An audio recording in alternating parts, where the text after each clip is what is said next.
Assalamualaikum warahmatullahi wabarakatuh. Perkenalkan kami dari kelompok 9. Dalam video ini kami akan memaparkan materi yang berjudul Asas-asas pembentukan peraturan perundang-undangan.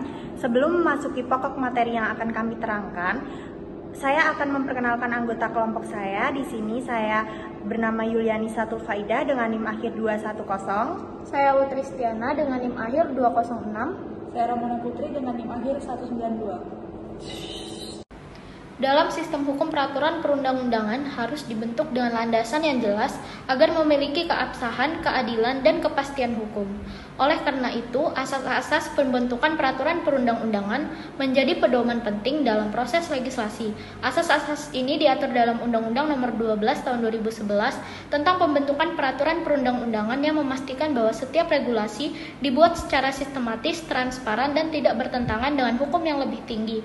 Memahami asas-asas ini penting agar peraturan yang dihasilkan efektif dan dapat diterapkan secara adil dalam masyarakat. Adapun rumusan masalah yang dibahas dalam PPT kelompok kami yaitu yang pertama, apa prinsip utama pembentukan peraturan perundang-undangan? Yang kedua, apa saja asas-asas pembentukan peraturan perundang-undangan? Yang ketiga, bagaimana kedudukan asas hukum dalam pembentukan peraturan perundang-undangan?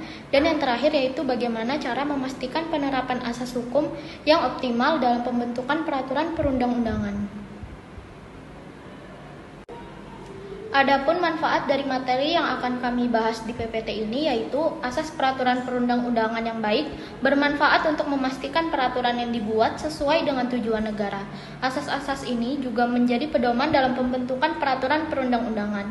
Dengan menerapkan asas-asas tersebut, kepastian hukum dapat terjamin karena peraturan dibuat secara jelas, sistematis, dan tidak bertentangan dengan hukum yang lebih tinggi.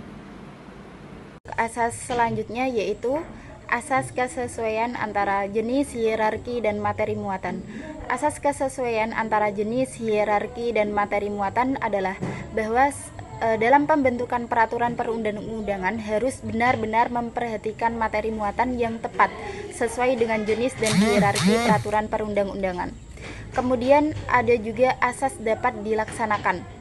Dalam hal ini, bahwa setiap pembentukan peraturan perundang-undangan harus memperhitungkan efektivitas peraturan perundang-undangan tersebut di dalam masyarakat, baik secara filosofis, sosiologis maupun asas selanjutnya yaitu ada asas kedayagunaan dan kehasilgunaan, bahwa setiap peraturan perundang-undangan memang benar-benar dibutuhkan dan bermanfaat bagi masyarakat, bangsa, dan negara.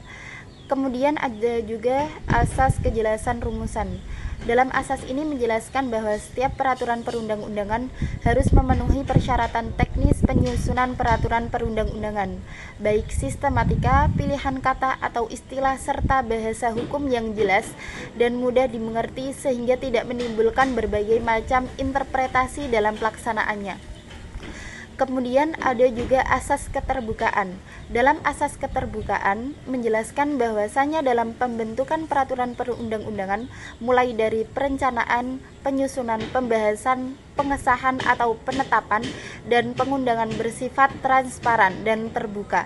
Dengan demikian, seluruh lapisan masyarakat mempunyai kesempatan yang seluas-luasnya untuk memberikan masukan dalam pembentukan peraturan perundang-undangan. Yang harus dikandung dalam materi muatan peraturan perundang-undangan di negara Republik Indonesia dirumuskan dalam pasal 6 sebagai berikut. Yang pertama ada asas pengayoman, kedua asas kemanusiaan, ketiga asas kebangsaan, keempat asas kekeluargaan, kelima asas kenusantaraan, keenam asas Bhinneka Tunggal Ika, ketujuh asas keadilan, kedelapan asas kesamaan kedudukan dalam hukum dan pemerintahan, kesembilan ada asas ketertiban dan kepastian hukum, kesepuluh ada asas keseimbangan, keserasian dan keselarasan hukum dalam pembentukan peraturan perundang-undangan. A. Tahap perancangan. Pada tahap ini, asas hukum menjadi pedoman utama bagi pembuat undang-undang dalam merumuskan norma-norma baru. B. Tahap pembahasan. Pada tahap ini, asas hukum berfungsi sebagai alat evaluasi untuk menilai konsistensi dan relevansi dari norma yang diusulkan. C. Tahap pengesahan. Pada tahap ini, asas hukum berperan dalam memastikan bahwa harus memenuhi kriteria asas hukum seperti keadilan dan kepastian hukum agar dapat diterima oleh masyarakat. Proses pengesahan dilakukan secara adil dan demokratis. D. Tahap evaluasi. Pasca pengesahan, proses ini melibatkan pengumpulan data, analisis dampak, dan penyesuaian regulasi jika diperlukan. Penerapan asas hukum yang optimal dalam pembentukan peraturan perundang-undangan diperlukan langkah-langkah yang konkret. Yang pertama ada pedoman legislasi.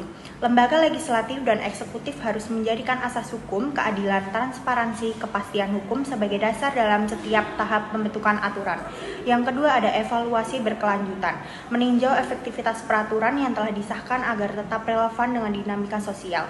Yang ketiga ada partisipasi publik, meningkatkan keterlibatan masyarakat melalui konsultasi yang inklusif dan representatif.